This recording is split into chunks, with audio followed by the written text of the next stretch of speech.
after all of this is done, female drivers will drive His Excellency and his team from here to Kimbu. Are we doing a big round of applause for that?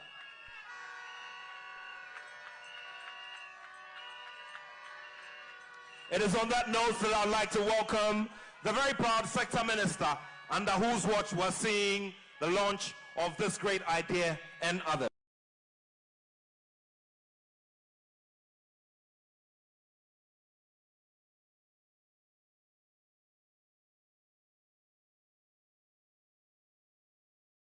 GPRTU or GRTC or any public transport system are credible. I able to be more daily, so that the man can also provide you with other taxis or mini cabs or public transport or big buses for you to use it to operate. So, ladies and gentlemen, let me thank the Vice President for him to having fine time. Everybody knows that this time as Uncle Obe, a Buno, and a Tamale, and a Cape Coast, and no more Cape Coast, me free and Sanko. And so, when Yam Rabbit, because Ghana Winyano, I'm sure, sir. As for power there, Obi anya power or the other. Obi on more on your power or the best of the mind. Obi on more on your power or the Baya Diamano. The Vice President has demonstrated that even at his current position, where Vice President, he has shown, sir, or you be a, you don't mention in Sa power now, Obiano, or the best level Obia Mobia in your own fashion. Okay, there's no way politics. I am back. I see here politics because you have a co-election. That's a major opposition party. Our contesting have not come out with one public policy, one social contract with Ghanaians. Now, opposite to Abamana, I think there is a problem, and we have to say it. We need somebody who will come before you and tell you that if I'm voted into office, I will do A, B, C, D, so that you can check him. Now you call to Obama will be on can be and say even political media ban crampono and Chemu has become a problem. Which Remunia and Chemu near you. Explaining it is becoming a problem. What about the implementation? So please, for the media, I'm a politician, and this is a major public policy, a major public project that you are introducing. And my role here this afternoon is simple, is to introduce his Vice President, Dr. Mahmoud BAWUMIA, to come to the stage to deliver his speech, his vision, so far the public transport system is concerned, to the people of this country.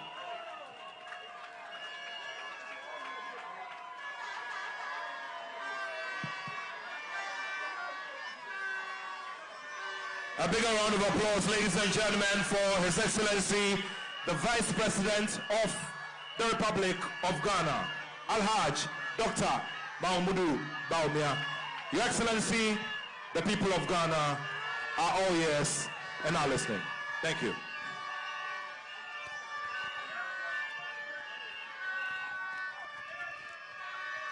Thank you. Thank you very, very much. The Greater Accra Regional Minister, Noble Titus Equate Glover. The Honorable Minister for Transport, Sakweku Ufuria Siama.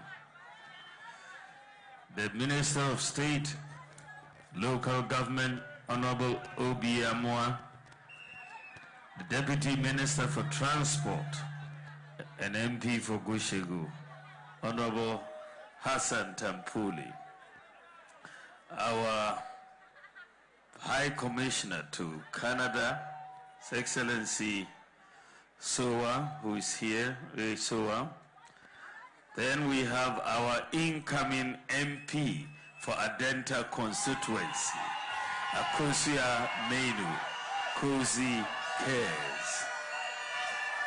Then we have our incoming MP for Medina constituency, Robert Lamte.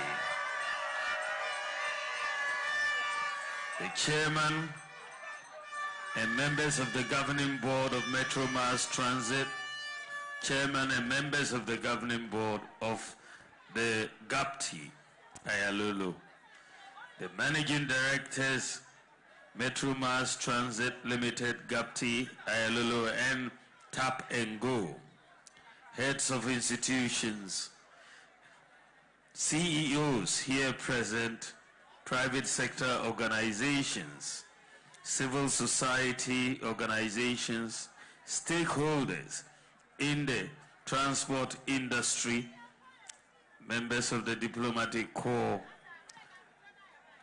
the clergy and imams, the media, distinguished invited guests, ladies and gentlemen.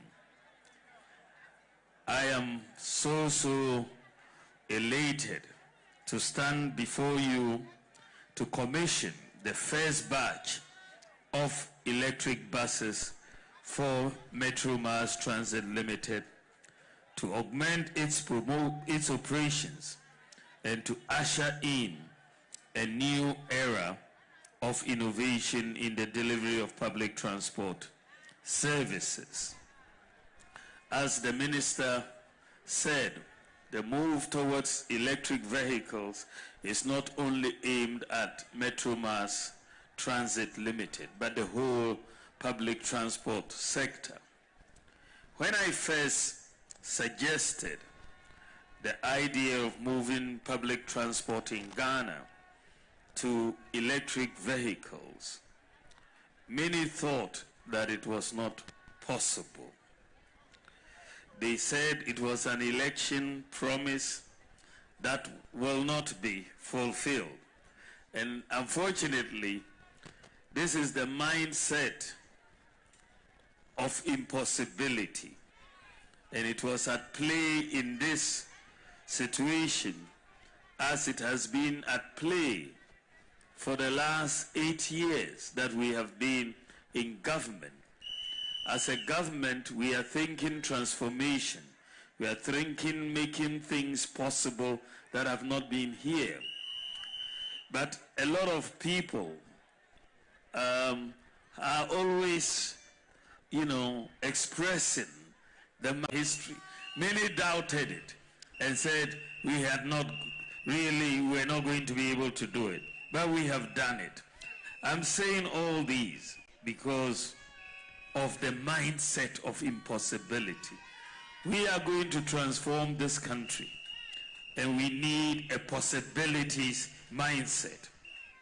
So I was not surprised when the naysayers once again rose up to poo-poo the idea of electric vehicles for public transportation in Ghana.